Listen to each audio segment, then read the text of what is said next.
Femme pensait être une très bonne mère, mais tout a changé quand son fils a commis l'un des pires massacres de toute l'histoire. The last time I heard my son's voice was when he walked out the front door on his way to school. He called out one word in the darkness. Bye. Sue est la progénitrice de Dylan Klebold, l'un des tireurs de la célèbre fusillade de Columbine. Un fait qui a marqué l'histoire des États-Unis et l'existence d'une mère qui porte le poids des péchés de son fils. The cruel behavior that defined the end of his life showed me that he was a completely different person from the one I knew. Afterwards, people asked, "How could you not know? What kind of a mother were you?" Sue, comme tous les membres des familles des victimes, a été marquée pour le restant de sa vie par un événement qu'elle n'a pas pu arrêter, mais qu'elle a décidé de comprendre d'une façon plutôt surprenante. For years after the tragedy, I combed through memories, trying to figure out exactly where I failed as a parent. Sue Klebold a cherché une réponse pour comprendre ce qui s'était passé, car elle n'a pas seulement vu un assassin, mais un fils qu'elle aimait. I feel a need to acknowledge the suffering caused by a member of my family who wasn't here to do it for himself.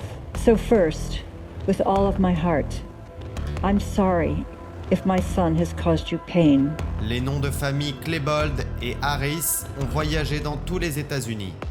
Dylan et Eric étaient les acteurs d'une journée sanglante. Une journée qui a marqué tout un pays pour toujours, mais qui a aussi laissé une profonde cicatrice au sein des familles. Une blessure que Suzanne Klebold a tenté de comprendre. I'm trying to understand how his suicidal thinking led to murder.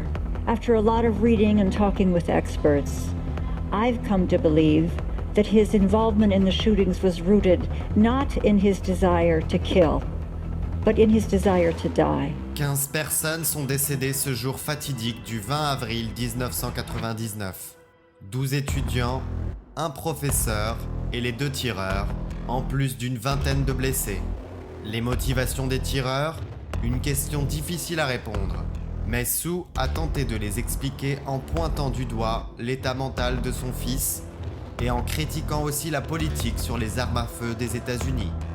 And on top of this period in his life of extreme vulnerability and fragility, Dylan found access to guns, even though we'd never owned any in our home. It was appallingly easy for a 17-year-old boy to buy guns, both legally and illegally, without my permission or knowledge. Ella lo más probable es que entienda este fenómeno de una circunstancia un poco más compleja, es decir, varias aristas. La crianza, estructura social, la política pública, la concepción de familia, quiénes son los que están a cargo de la crianza, porque en la cultura machista los que están a cargo de la crianza son las madres. Por lo tanto, si un hijo es psicópata o se suicida, lo más probable es que la madre sea la culpable, pero en realidad no es responsable de ella. Le fantôme de son fils et de ce qu'il a fait restera pour toujours avec Sue. Mais au-delà de sa propre douleur dans un événement tel que celui-ci, Suzanne a décidé de devenir une activiste pour la santé mentale. Et bien évidemment, ce que Dylan et Eric ont fait a déclenché en elle des épisodes d'anxiété contre lesquels elle ne pouvait pas lutter. I was afraid to turn on the news, afraid to hear myself being called a terrible parent or a disgusting person. Suzanne Klebold a été une victime de plus du massacre de Columbine. Une victime qui n'était pas présente mais qui portera avec elle pour toujours un poids pour lequel elle n'était pas préparée.